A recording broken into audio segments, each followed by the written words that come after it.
Hello दोस्तों, स्वागत है आप सभी का टू द पॉइंट के इकोनॉमी के सेशंस में। हमने पिछले चैप्टर में नीति आयोग के बारे में बात किया हुआ था।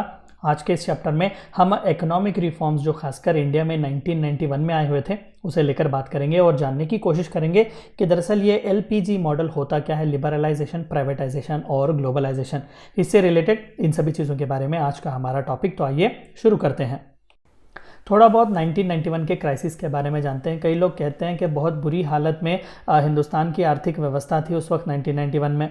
वेल ऑफ कोर्स उस वक्त पीवी नरसिम्हा राव जी की सरकार थी, लेकिन the key person who led India out of this crisis was doctor Manmohan Singh, ठीक है, जो कि उस वक्त के फाइनेंस मिनिस्टर थे। तो आइए इनके बारे में भी जानते हैं। India's economy in the early 90s faced a major crisis followed by a foreign exchange crunch. हमारे पास फॉरेन एक्सचेंज का क्रंच हुआ था। हमारे पास एडिक्वेट फंड्स नहीं थे कि हम फॉरेन एक्सचेंज के साथ जो है एक्सपोर्ट इंपोर्ट ट्रेड ऑफ जो बैलेंस ऑफ ट्रेड होता है उसे सीधी तरीके से हम सेटल कर सकें। That push the economy down.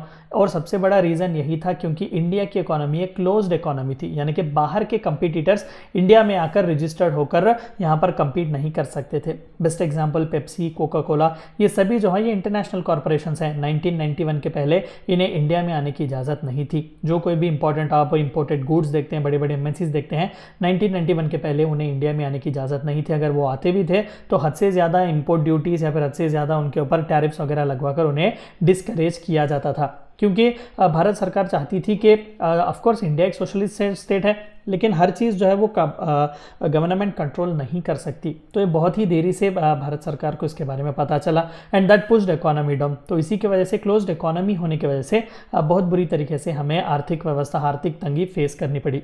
The country exhausted its foreign exchange reserves. In order to face the crisis, the government came up with new adjustment in the economy by bringing new reforms. So यही reforms थे 1991 के, जिसे हम economic reforms भी कहते हैं। These reforms were known as a structural adjustment. क्यों? क्योंकि पूरे इंडिया के इकोनॉमिक स्ट्रक्चर को ही बदला गया था। पूरी एक क्लोज्ड इकोनॉमी थी, एट अ टाइम इसे खोल दिया गया था, पूरे दरवाजे खोल दिए गए थे। तो क्या आपको नहीं लगता कि एक स्ट्रक्चरल चेंज आया हुआ था, स्ट्रक्चरल एडजस्टमेंट आया हुआ था? The government announced a new economic policy on July 24, 1991।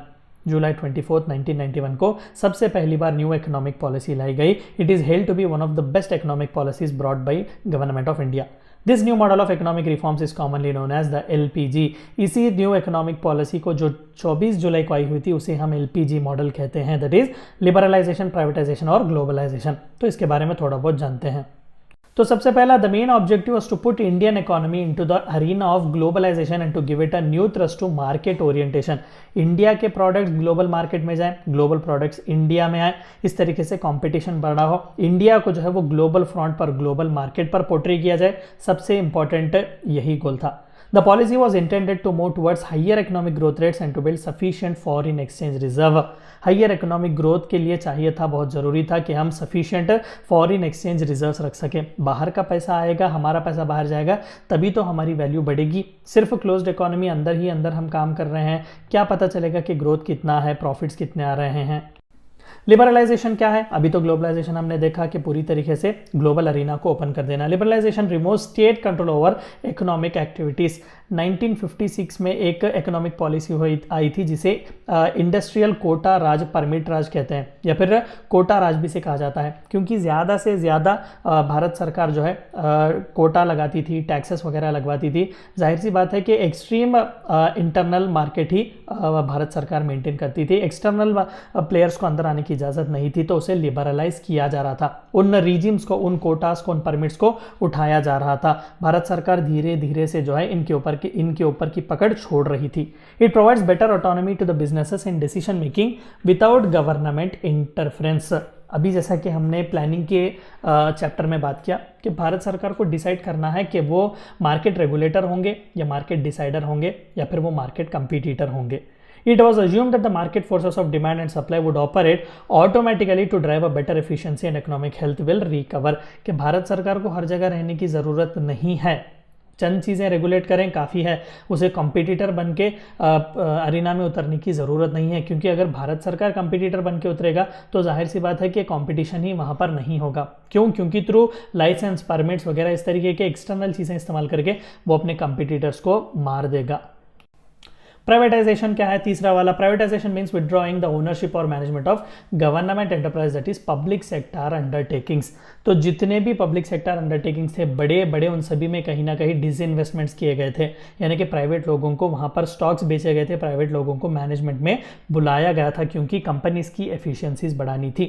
Government companies are converted into private companies in 2 ways. तो किस तरीके से गवर्नमेंट की कंपनी जो है वो प्राइवेट कंपनीज में बदलाई जाती है? 2 चीजें, government is shredded from the ownership और management of public sector companies by blatant sale of public sector companies. एक तो अपने ओनरशिप में से थोड़ा बहुत कटौती करके प्राइवेट ओनरशिप दे सकते हैं, डिसइन्वेस्टमेंट, या फिर डायरेक्टली किसी एक पब्लिक सेक्टर कंपनी को बेच सकते हैं। HMT वॉचेस आपने सुना होगा, एक बहुत ही दिग्गज कंपनी थी एक ज़माने में।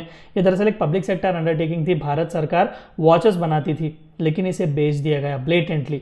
सो this is the second important way how you can privatise. Globalisation can be defined as integration of national economy with the world economy. अभी जैसे कि हमने कहा कि हमारी इकोनॉमी बाहर के कंपटीटर्स को फेस करे और बाहर की इकोनॉमी हमारे प्रोडक्ट्स को फेस करें। It enables a free flow of information, technology, goods and services, capital investments and even people across different countries। तभी तो हमारे फॉरेन एक्सचेंजेस बढ़ेंगे। सबसे बड़ा इशू यहाँ पर इन्हीं फॉरेन एक्सचेंजेस को लेकर आ रहा था। तो जब ग्लोबलाइजेशन होगा तो पैसा हमारा बाहर जाएगा, बाहर का पैसा अंदर आएगा। It brings the trade, investment and markets from various countries under one umbrella।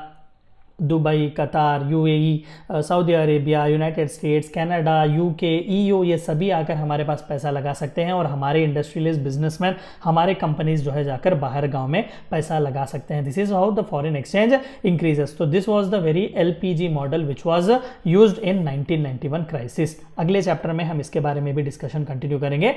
Thank you for watching my video.